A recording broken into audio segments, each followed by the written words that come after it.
Film diawali dengan suami istri yang lagi hangat-hangatnya alias manten anyar kalau orang Jawa, bernama James dan Sophie. Saat sedang menghabiskan waktu bersama, tiba-tiba James mendapat kabar bahwa ayahnya telah meninggal. Dan sejak saat itu James dan Sophie tinggal di rumah peninggalan ayahnya yang begitu megah dan begitu mewah. Tak hanya itu, James juga diberi tanggung jawab untuk mengurus kantor peninggalan sang ayah. Namun Sophie yang terbiasa hidup susah sejak kecil, ia malah risih dengan pembantu-pembantu yang siap melayaninya dengan senang hati setiap saat, setiap detik, setiap waktu. Sophie merasa sangat terganggu dengan keberadaan pembantu itu, hingga ia memutuskan untuk memecat semua pembantu di sana. Kalau aku sih eman-eman. Setelah James pulang, Sophie memberitahu ia telah memecat semua pembantu di rumahnya. Tentu saja hal itu membuat James sangat kaget. Bagaimana tidak, dengan rumah sebesar ini mereka sangat membutuhkan bantuan orang lain untuk mengurusnya. Namun Sophie terus meyakinkan James dan memberinya jatah harian agar lebih tenang dan tidak panik. Anjay, enak banget ya. Kalau mantan anyar mah kalau marah dikit udah yang jangan marah-marah, udah iya.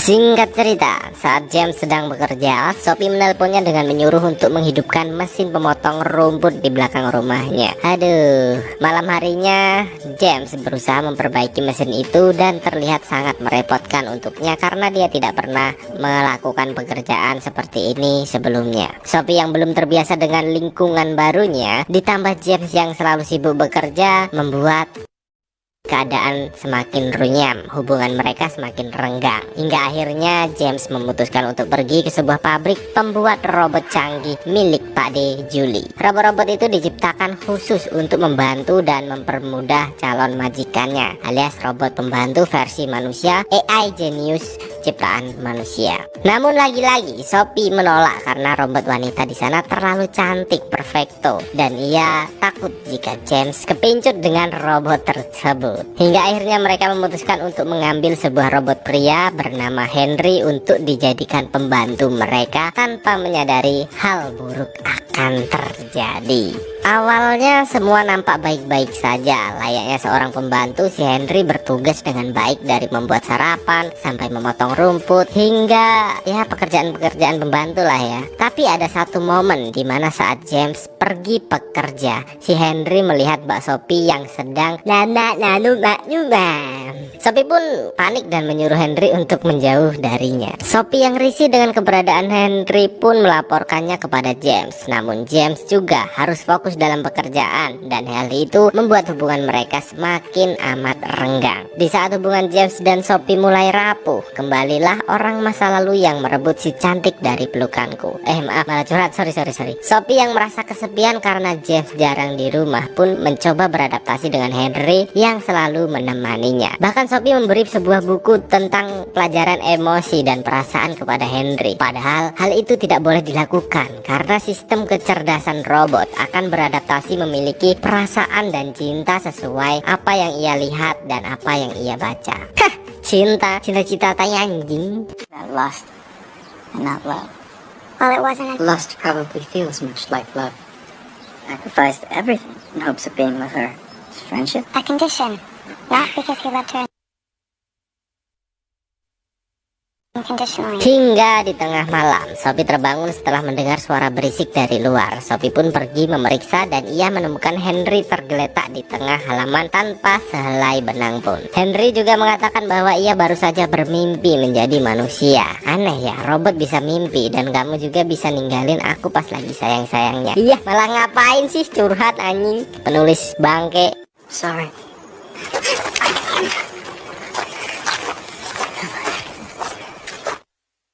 Keesokan paginya, James dan Sophie memanggil Pak De Julie dan menyampaikan perubahan-perubahan Henry kepadanya. Pak De Julie mengatakan bahwa robot ini sangat jenius dan mudah beradaptasi. Dan mungkin kalian melakukannya seperti manusia, hingga itu membuatnya lebih sensitif layaknya manusia. Setelah mendengar penjelasan itu, James terlihat kesal dan menyalahkan Sophie karena terlalu dekat dan baik dengan Henry. Adu cekcok pun tak bisa dielakkan lagi. Yang tentu saja Henry sebagai cowok kalah mekanik sama cewek dan ngalah ya. Ya udah tidur di luar. I'm not the one struggling with this.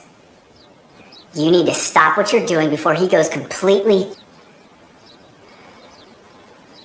Singkat cerita, saat James pulang bekerja, ia menemukan sebuah surat dari Sophie. Setelah membaca surat itu, James pun menyiapkan lilin biar lebih romantis dan mengajak Sophie selebeh-selebeh untuk memperbaiki hubungan mereka. Namun Sophie menolaknya karena yang terpikir oleh Sophie hanyalah si tampan Henry. Bahkan ia sampai bermimpi diselebeh oleh Henry. Wah, ini cinta si Sophie mulai pudar dan sudah mulai berpindah kepada Henry, sang robot jenius berbatang jumbo.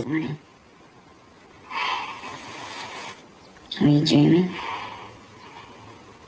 About what? Can't remember. Saat James berangkat bekerja, Sophie selalu menghabiskan waktu bersama Henry dan ternyata James tidak berangkat dari kejauhan. Melihat hal itu, James pun pergi menemui Julie dan kembali membahas Henry yang menurut James adalah pokok permasalahan dari kerenggangan hubungannya dengan Sophie. Sesampainya di rumah, James memanggil Henry dan memperingatkan agar tak membaca buku dan dekat-dekat dengan Sophie lagi. Namun karena di sini dia adalah robot dan mempunyai dua majikan yaitu Sophie dan James, Henry pun menemui Sophie dan menyampaikan perintah James kepadanya apakah akan dilanjutkan atau tidak seperti itu. Tentu saja hal itu membuat Sophie sangat marah dengan James hingga ia pergi dari rumah tersebut. What are you doing? What do I have to say to convince you that you're wrong here? Malam pun tiba, James menyuruh Henry untuk mencukurnya. Namun siapa sangka Henry datang tanpa sehelai benang pun. Sampai mereka terbuai asmara dan anjir, ini kukira si ceweknya yang bakal jatuh cinta sama si Henry. Ternyata mas-masnya, Mas James ternyata penyuka lubang kerut bangke. Film tai. Hingga James terbangun dengan perasaan yang penuh penyesalan karena sudah hilanglah sudah. Waduh, alah udah. Dan ternyata siapa sangka siapa duga saat James pergi ke kantor, Sophie selalu pulang untuk merasakan sentuhan lembut dari si Henry. Hingga tiba-tiba Henry mengatakan bahwa ia mencintai Sophie dan itu membuatnya sangat kaget. Sophie pun menyuruhnya untuk kembali ke ruangan khususnya yang berada di kandang wedus. Setelah James pulang, Sophie memberitahu bahwa Henry telah menciumnya dan mengatakan I love you, seperti saat James mengatakan I love you kepada Sophie. Tentu saja hal itu membuat James sangat marah. Ia pun pergi ke ruangan Henry untuk memberi sebuah bogeman dan mencabut kabel listrik sumber dayanya supaya dia tidak bisa ngecas. Hari pun berganti. James setelah siap berangkat ke kantor, tak lupa ia berpesan kepada Sophie bahwa Julie akan datang memeriksa Henry. Setelah kepergian James, tiba-tiba Henry menghampiri Sophie dan memberitahu semua yang telah dilakukannya dengan James saat Sophie tak berada di rumah. Mendengar hal itu, Sophie pun sangat marah dan menyusul Henry ke kantor. Waduh, mampus nggak kau mas, ketahuan kau mas. Anjrit. Di luar ekspektasi cok, sumpah. Please, explain it to me. I don't know. Setelah menemui James, Sophie pun menanyakan apa yang dikatakan Henry apakah benar adanya. Serabiku, apakah tidak nikmat mas hingga kau malah memilih lubang kerutnya si Henry? Wadaw. Akhirnya mereka merasa sama-sama bersalah dan saling memaafkan. Oh iya, bagus. Dan tiba-tiba James mendapat telepon dari Henry. Merasa ada yang tak beres, James dan Sophie pun segera pulang dan mencari keberadaan Henry. Dari jendela mereka melihat Henry di luar tanpa selai benang pun. Henry pun memberitahu mereka bahwa Julie adalah pembohong. Di sini kita mengetahui sebuah fakta bahwa Henry dan robot lainnya sebenarnya adalah manusia. Wow, sebuah plot twist yang ternyata otaknya telah dicuci oleh Julie dari sejak kecil umur 3 tahun. James pun melaporkan perusahaan Julie ke ladusing setempat dan para manusia robot direhabilitasi agar kembali normal menjadi manusia biasa. Dan fungsinya alat pengecas itu buat apa ya? Aku gak paham ini. Setelah itu James dan Sophie kembali mencari keberadaan Henry. Namun tiba-tiba Julie muncul dan menghabisi 2 FBI yang menemaninya. Julie memberitahu mereka bahwa ia menemukan Henry saat berumur 3 tahun dalam keadaan kelaparan dan luka di sekujur tubuhnya. Dan gini, setelah Henry sempurna, kamu malah menghancurkan semuanya, bahkan menutup perusahaanku. Julie yang sangat marah pun juga berniat menghabisi James. Namun untung saja Henry datang tepat waktu dan menghabisi Pak si kuntul tersebut. Setelah mengeksekusi Pak De Juli, Henry pun berjalan menusuk dirinya sendiri, memastikan bahwa dia adalah benar-benar manusia. Hingga akhirnya Henry tewas karena terlalu banyak mengeluarkan saus tomat.